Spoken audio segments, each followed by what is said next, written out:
Assalamualaikum dan selamat sejahtera. Hari ini kami daripada KK10, iaitu saya Muhammad Idham bin Amlah, Nur Ashikin binti Azhar, Nur Hafliah Syafiqah binti Syari dan Lo Fu Hao.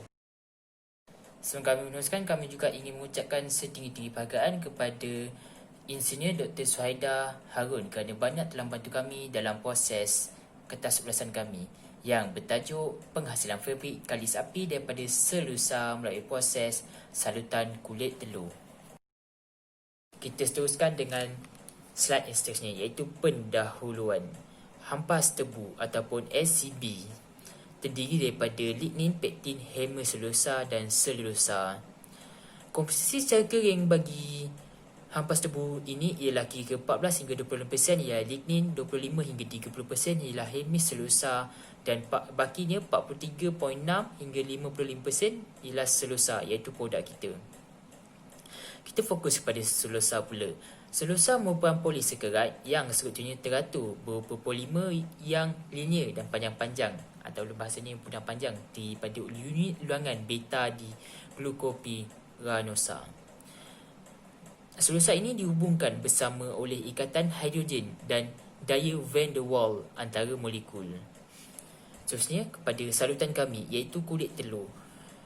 Secara amnya daripada bernama mengatakan rakyat Malaysia mengkonsumsi lebih kurang dari 2.5 juta telur ayam sehari dan benda ini menjadikan lambatkan sisa.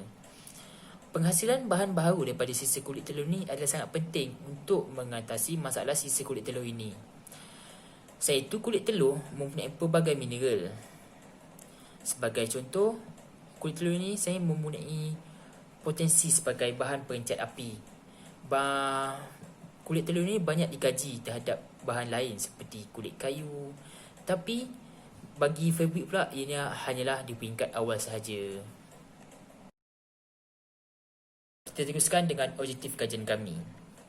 Yang pertama, objektif kajian kami ialah untuk menentukan kaedah yang terbaik dalam pengeksrekan selulosa daripada hampas tebu (ACB).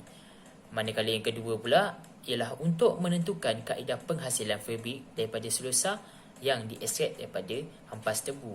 Manakala objektif kami yang ketiga ialah untuk membandingkan hasil fabrik daya ketahanan api tinggi dari kaedah komersial berasaskan bahan kimia dan berasaskan bahan bayu. Salam sejahtera, nama saya Lo Fu Hao. Saya akan membentangkan pengekstrakan selulosa daripada hampas tebu. Kaedah menggunakan asid menjadikan pilihan utama kita untuk mengekstrakan selulosa daripada hampas tebu. Hal ini demikian kerana kemudahan mencari bahannya. Natrium chloride dan asid asetik dicampurkan untuk menghilangkan lignin yang dikandungi dalam hampas tebu. Sisa neutral direbus dengan natrium sulfate 5% selama 5 jam untuk membuang lignin sepenuhnya dan hemiselulosa secara separa.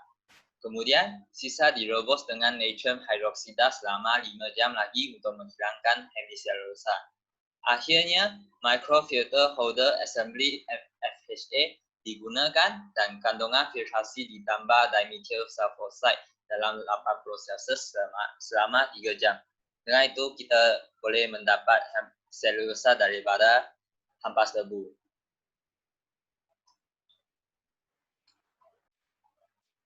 Untuk mengenal pasti sama ada selulosa telah diekstrak daripada sisa tebu, kita akan menggunakan scanning electron microscopy (SEM) dan transmission electron microscopy (TEM).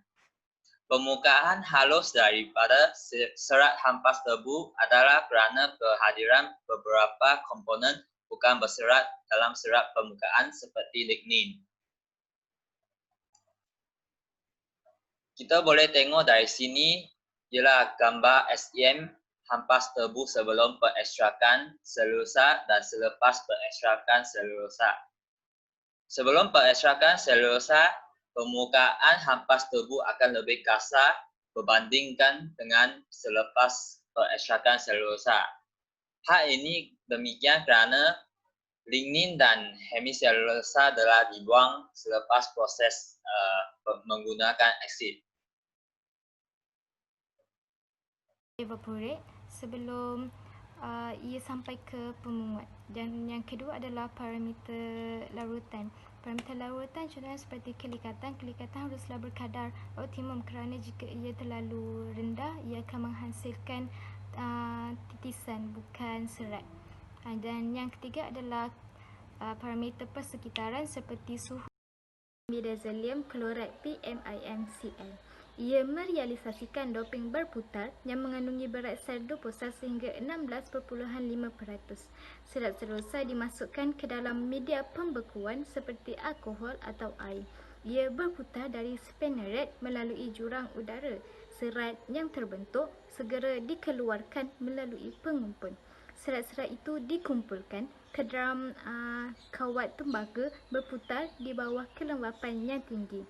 Terdapat analisis yang ditunjukkan iaitu corak XRD difraksi sinar X selulosa dan serat elektrospan dari AMIMCl iaitu 1-allyl trimethylmidazolam chloride. Seterusnya, kita akan membincangkan penentuan bahan cegah kebakaran yang terbaik bagi fabrik selulosa. Penggunaan bahan kimia dalam industri cegah kebakaran adalah tidak asing lagi kerana telah digunakan secara meluas sejak tahun 1980-an. Struktur yang di atas ialah MDPA atau yang dikenali secara komersial iaitu Pyrovatex CP. MDPA telah biasa digunakan sebagai bahan cegah kebakaran dalam fabrik selulosa. Kaedah yang digunakan dalam menghasilkan fabrik garis api ialah kaedah Pat Dry Cure. Dalam kajian lain juga, MDPA turut digabungkan dengan trimethylamine atau TMM. MDPA mempunyai kumpulan berfungsi hidroksil iaitu methanol yang berupaya membuat ikatan dengan selulosa yang dikenali sebagai aminal bond dengan ketiadaan bahan tambahan lain pada anggaran 52% tanpa pautan silang dalam keadaan asid bermangkin.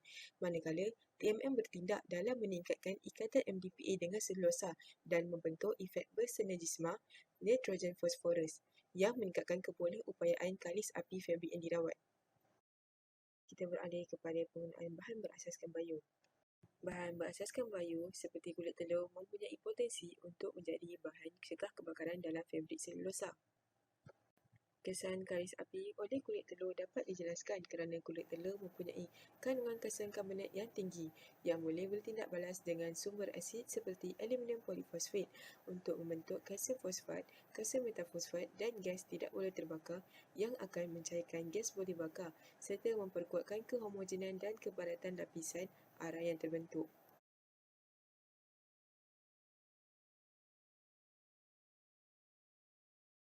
Sekarang kita akan menentukan bahan cegah kebakaran yang terbaik bagi fabrik selulosa. Kedua-dua fabrik yang dirawat menggunakan MDPA dan kulit telur menunjukkan penghasilan arang. Arang adalah baik kerana arang adalah pengkonduksi haba yang lemah. Selain itu, bacaan LOI turut meningkat setelah fabrik dirawat. Bagi kulit telur, kerana kajian ini masih berada di peringkat awal, tidak banyak maklumat yang boleh diperolehi. Tidak dapat dinafikan penggunaan MDPA dalam penghasilan fabrik garis api adalah lebih baik kerana kaedah menggunakan bahan ini telah dikaji secara ekstensif dan digunakan secara komersial. Namun begitu, kajian turut menunjukkan penggunaan MDPA memberi kesan buruk kepada persekitaran.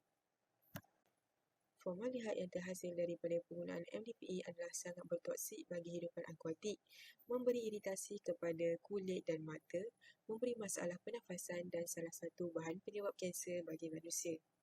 Kini, para pengkaji turut memfokuskan kepada pilihan berasaskan bio bagi mengurangkan jurang di antara bahan bio dan bahan yang telah dikomersialkan sebagai bahan cegah kebakaran yang memberi kesan buruk kepada persekitaran.